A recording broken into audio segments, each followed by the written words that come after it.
Let's talk about Junji Ito Maniac, Japanese Tales of the Macabre, the first season of which has very recently dropped on Netflix. It's an animated anthology series of various spooky stories based upon the works of infamous horror manga artist Junji Ito. His works have been successful cult phenomenons, and now one of the biggest streaming platforms in the world is shining a light on them. I'm going to discuss my overall experience with the show on a personal level, discussing things I liked and didn't. But because of the power of subjectivity, I'd love to hear what you thought in the comments if you've seen the show. And by the way, this video is going to contain spoilers throughout. Before I kick off, just a very quick one for any Evil Dead fans. I popped over to the Sinister Cinema podcast on YouTube to chat about the franchise. There's a link in the pinned comment if you want to check it. Cheers. So, Junji Ito Maniac. The vibe of this show was immediately going in an electric direction with the Scarlord style intro song to kick off proceedings, which in hindsight doesn't necessarily blend with the creepy Japanese folk horror explorations within the show, nor does the inexperienced Polyphia type track for the closing credits. The moods of those songs not only contrast each other, but the series itself. Neither feel horror themed, so it made me wonder what the showrunners actually wanted to inspire with this series. The show's anthology format varies slightly episode to episode, with some having a single longer story, others having two shorter stories covering the same runtime. Reviewing each tale one by one would not only take up a fair chunk of time, but also, sadly, for a decent amount of these stories, there's not really a lot to say. They're bite-sized experiences, and as such, there's not an awful lot of depth to them to be analytically extracted. They're more like pretty fun nuggets to sit back and chill to, and that's completely fine, as an elevated horror direction wouldn't work with these adaptations. Since they've come from manga, the majority of the strength comes from the unsettling visuals as opposed to anything majorly character-led. For 20-minute experiences, or two 10-minute experiences, I think this was the correct choice. Many popular Japanese folk horror tales emanate from the reaction of, "Wow, that looks messed up," and there were some cool examples in this show that presented that feeling. I would say though that overall, for myself, there were very few stories that stuck with me after the show, less than a handful for certain. And I put that down to the quick-fire tellings, plus the overall style of story being told. Many of the episodes involve people very quickly discovering something sinister and supernatural somewhere before falling victim to it. There are some episodes in there which play more for comedic effect, but generally speaking, it's a fairly serious show. But I constantly felt like so many of these stories ended right as they started to get interesting. An early example of this is the story of the mysterious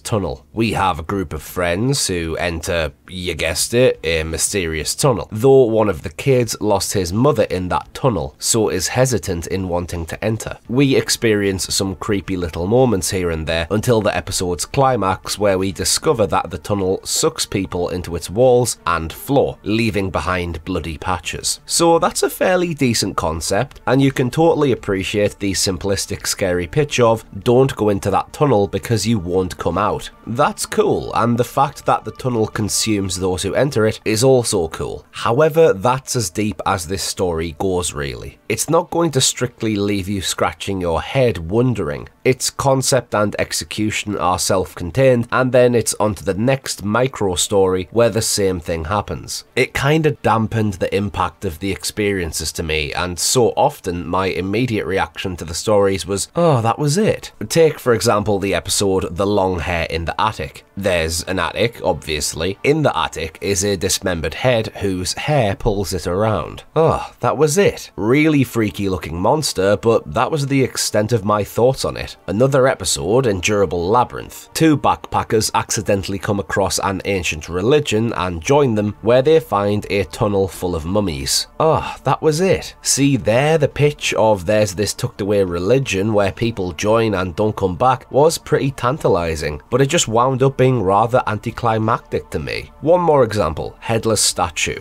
There's an art department full of plaster statues who behead people to wear them. Oh, that was it. Really cool concept, disturbing imagery, but I was just genuinely hungry for a little bit more. There were a small handful of episodes which I did come out the other end really enjoying though, and I wish more of the episodes left as big an impression, one of which was Library Vision. There's a man named Goro with a large library, which he is extremely dedicated to in an unhealthy way. So unhealthy that when only 2 books go walkabouts unaccounted for, it triggers him into a breakdown, needing them to be returned. One of the books, Renee of the Winter Wind, was his mother's most beloved book, whereas the second book, Hell of Thorns, was his father's most beloved and is also said to be the scariest, most disturbing book ever written. Some real literary nightmare fuel. Goro spirals into madness in relation to the books, and has strange dreamlike visions as he does so. Ultimately, it leads to him accidentally setting the library on fire while delirious from his condition, and we receive an ambiguous ending where I was left wondering in a positive way. The mystery here made me want to rewatch this episode and think about what I'd seen to try and figure out the meaning and purpose of the books, or if Goro's madness was justified or brought about by an external force. Library Vision left me satisfied, having been given enough to sink my teeth into while still being invested and wanting to know more. This was a power that very few episodes possessed in this show, with them mainly being short and self-contained. I wasn't strictly adverse to that though, as one of the shortest and most self-contained episodes I really enjoyed, Ice Cream Bus. There's an alarmingly friendly ice cream man who drives kids around the city, providing them with free ice cream. Just a little something to keep them happy. But there are no parents allowed on board the bus, which makes one father skeptical, especially when he hears that the kids eat from a pile of ice cream. One day he spots a group of kids gathered around a mountain of ice cream on the floor, licking away like addicts, all while the sinister ice cream man's presence can be felt. But what is the fate of the kids? They all slowly melt away into various flavours of ice cream and even yogurt. I think this episode was really rather effective. It wasn't necessarily a ghost story, as many of these episodes are. It was just an off-the-wall strange little tale about an ice cream man, and I think that made the episode stand out against others. However, the standout episode, and hands down the best thing about the series for me, was the hanging balloons. This one had everything that I wanted from this series going into it. It was disturbing and horrific in its tone and visuals, while being one of the longer stories in this show, so it had a bit more meat to it. The threat in question in this episode is bonkers yet brilliant. People begin to get hanged to death by nooses attached to giant, floating, wide-eyed, toothy-grinned versions of the victim's head. Each hanging victim has their own balloon of their own head, as they are hunted down one by one and killed. The imagery here was magnificent. It's not something bog standard like a ghost or a mummy. These things look and feel original as a concept. Seeing a sky full of corpses, lifeless as the nooses hold them up, all while the representation of who is hanging from them gives a nightmarish facial expression. Like seriously, these things stuck with me for the entire series watch, and it was only episode 3. I felt the threat. The news coverage of the phenomenon made it feel big, especially with the media personalities getting hunted by their balloons during broadcasts. I adored the fact that you cannot defeat the heads either, because if you burst them or burn them, then the actual head of the associated balloon will also burst or burn. That was an excellent piece of narrative protection for fighting against the balloons. You're screwed either way. Even if you can't see your head balloon, you know that deep down there's a one out there slowly making its way towards you. And that thought process made the hanging balloons linger in me for a long while. I simply wish more of the show was like this, because on the whole, it didn't do an awful lot for me. It could have very easily gone down a kinda creepypasta route in terms of the tone, with a creepier intro and outro that actually fit the mood. I think that perhaps if the show continues, that more of these stories would be better suited to being fully fleshed out episodes as opposed to doing 2 in 20 minutes. Because the hanging balloons wouldn't have worked as well had it been half the length, but also Library Vision would have worked so much better if it was double the length. It felt like a couple of these episodes just tried to stand out with very basic things too. Mold was a black and white episode. Did it have any real relation to the story or heighten it in any way? No, it felt like it just wanted to have a black and white episode so people could describe it as the black and white episode. Sadly, it's an overall negative response to Junji Ito Maniac from myself, but don't let silly old me get you down. If you loved the show overall or any particular episodes, I would love to hear about it in the comments below. It's always cool to hear different perspectives. Thank you for checking this video out. I've been Connor from Unleash the Ghouls, and